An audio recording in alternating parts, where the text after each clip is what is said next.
Hello friends, YouTube competition centre channel में आपका हार्दिक अभिनंदन है। I am Neeraj Mishra. और पिछला वीडियो में हम लोग रीजनिंग का सिलोजिज्म चैप्टर पर चले थे। आज हम लोग उससे आगे बढ़ते हैं। ठीक है, चलिए कॉन्सेप्ट आगे चलते हैं। कॉन्सेप्ट में नंबर 5 जरा देखिए, एक क्वेश्चन ले लेते हैं। पहला, सम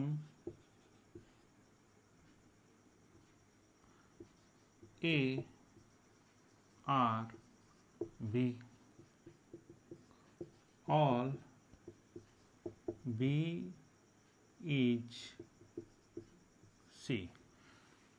पहले हम लोग क्वेश्चन बना लिए। अब सबसे पहले देखेंगे हम लोग क्या क्या निष्कर्ष निकाल सकते हैं, कंक्लूजन क्या क्या आ सकता है। ठीक है, तो सम A R क्या है, B है, और सभी B क्या है, C है।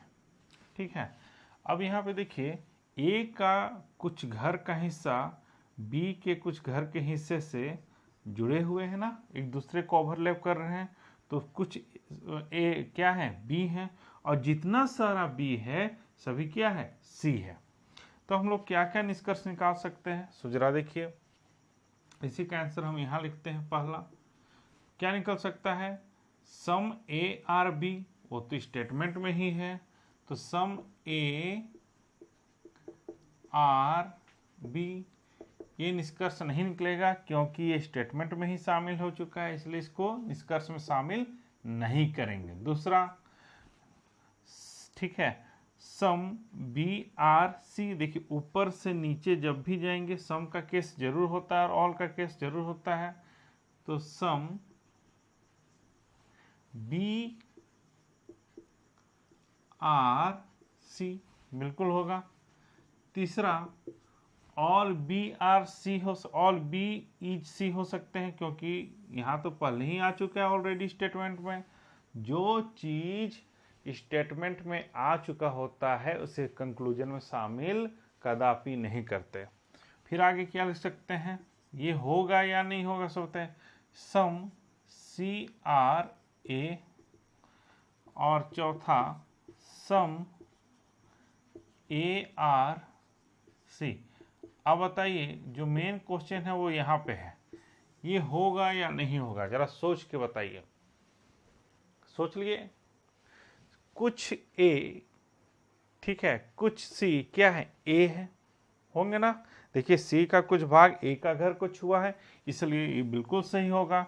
और सम ए आर सी, देखिए ए का भी कुछ भाग किसको छुआ है, सी को छुआ है, क्योंकि सभी भी क्या है, सी है।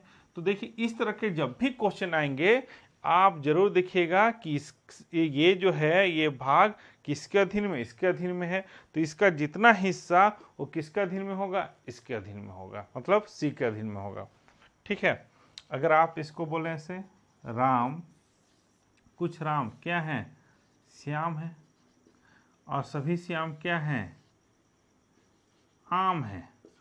आप क्या बोल सकते हैं, कुछ राम आम है और कुछ आम राम है। ठीक है, फिर से देखिए, कुछ राम आम है और कुछ आम राम है, कुछ राम श्याम है, कुछ श्याम राम है। ठीक है, क्लियर है, समझ में आ गया होगा कॉन्सेप्ट। चलिए स्क्रीनशॉट ले लीजिएगा। ठीक है, अब हम लोग जो मेन चल रहे हैं आपके इंपॉर्टेंट भाग पे, वो है complementary pair. Sir complementary pair होता क्या है और इसका उत्तर क्या होता है। देखिए फ्रेंड, कॉम्प्लीमेंट्री पेयर का उत्तर हमेशा दिया जाता है आइदर में या में। जनरली एक या दो या तीन या कुछ भी हो सकता है ना। तो ये आइदर में होता है या तो या में होता है। ये जनरली ऑप्शन नंबर 3 आता है। तो सबसे पहले देखिए कॉम्प्लीमेंट्री पेयर का एक एग्जांपल हम ले रहे हैं क्वेश्चन में ही। कुछ ए बी है, ठीक है, कोई भी बी सी नहीं है, और कुछ सी क्या है, डी है। अगर इसको हम क्वेश्चन के रूप में क्रिएट करें तो क्या लिख सकते हैं क्वेश्चन के रूप में स्टेटमेंट? पहला सम ए आर बी, ठीक है। दूसरा नो बी इज सी। तीसरा सम सी आर डी। अब हम लोग जानेंगे कॉम्प्लीमेंट्री पेयर क्या हो सकता है। तो सबसे पहले जानेंगे कॉम्प्लीमेंट्री पेयर तब लाया जाता है जब हम लोग सही सही निष्कर्ष पर नहीं पहुंचते हैं। हो सकता है हाँ भी, हो सकता है ना भी। जब इस तरह का कंक्लूजन में शामिल होता थे तब हम लोग जानते हैं कॉम्प्लीमेंट्री पेयर है। फॉर एग्जांपल, आप किसी के घर जाते हैं या जाने के बारे में सोच रहे, नहीं हमको राम के घर जाना है आज, उसका फ्रेंड का नाम है राम। हो सकता है चाय के लिए पूछे, हो सकता है चाय के लिए नहीं पूछे। तो डाउट जहाँ होता है, मतलब जहाँ पे निष्कर्ष नहीं निकलता है, वही कॉम्प्लीमेंट्री पेयर है। हाँ में भी बात हो सकती है, ना में भी बात हो सकती है, लेकिन जो बातें होंगी उसमें सब्जेक्ट और ऑब्जेक्ट कहीं ना कहीं क्या होंगे, एक समान होंगे। जरा देखिए यहाँ पे हम सीधे पहुंच रहे हैं, ठीक है, कंक्लूजन पर। लिख रहे हैं पहला some A are D, some D are not A, not A. ये हो सकता है या नहीं हो सकता है? बिल्कुल हो सकता है ये, ठीक है। कुछ ए क्या हो सकते हैं, डी भी हो सकते हैं, क्योंकि हमको तो मालूम नहीं है कि डी और ए के बीच में क्या रिलेशन है, ठीक है। और कुछ डी क्या हो सकते हैं, ए भी हो सकते हैं, या कुछ ए क्या हो सकते हैं, डी। तो कुछ ए डी के साथ हो सकते हैं, पता है सी के साथ कोई मतलब नहीं है, लेकिन कुछ डी क्या हो सकते हैं, ए हो सकते हैं, और कुछ डी ए नहीं हो सकते हैं। तो यहाँ पे देखिए कहीं ना कहीं डी है आपस में समान, और कहीं ना कहीं ए भी क्या है, आपस में समान। तो इस तरह के आंसर को क्या दिया जाएगा, आइदर 1 या 2। इसी को तो कहते हैं कॉम्प्लीमेंट्री पेयर।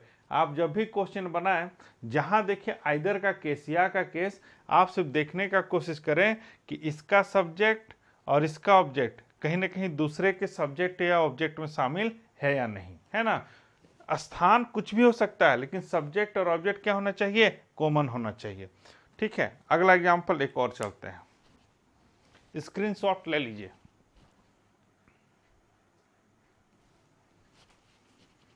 चलिए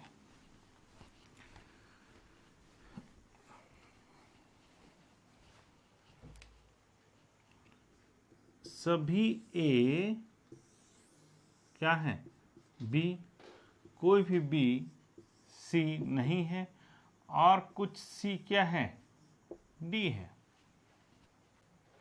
क्लियर है? तो इसको अगर क्वेश्चन के रूप में लिखें तो क्या होगा, ऑल ए इज बी, साफ से लिख देते हैं, ऑल ए इज बी, ठीक है। दूसरा नो बी इज सी। तीसरा सम सी आर डी। यह हमारा 3 स्टेटमेंट का क्या है, क्वेश्चन है। तो निष्कर्ष में अगर आपको कॉम्प्लीमेंट्री पेयर अगर देखना हो तो कैसे बना सकते हैं या निकाल सकते हैं, अगर ये लिखा जाए तो कोई दिक्कत है या नहीं। देखिए बी के साथ सी का संबंध नहीं होगा, और बी के साथ डी का भी संबंध नहीं होगा, ठीक है। अब देखिए क्या हो सकता है, ये होगा कि नहीं, देखिएगा conclusion. Some A are D, some A R not D. होगा या नहीं होगा, बिल्कुल होगा ना, ठीक है। कुछ ए क्या हो सकते हैं, डी हो सकते हैं। सी से ना माना किया है भाई, डी से तो माना नहीं किया है, और कुछ डी क्या हो सकते हैं, ए नहीं हो सकते हैं। ठीक है, इस तरह के हम लोग निष्कर्ष निकाल सकते हैं। आपका मतलब कंप्लीमेंट्री पेयर वो चीज होता है जिसमें एक पॉजिटिव स्टेटमेंट हो और दूसरा क्या, नेगेटिव स्टेटमेंट हो, और कहीं ना कहीं इसका सब्जेक्ट और यहाँ का सब्जेक्ट या ऑब्जेक्ट आपस में क्या हो, समान हो, बराबर हो। तो इस तरह क्या निकाला जाता है, कंप्लीमेंट्री पेयर। और इसका आंसर हमेशा क्या होता है, आइदर, मतलब इसका एक और दो, आइदर आइदर 1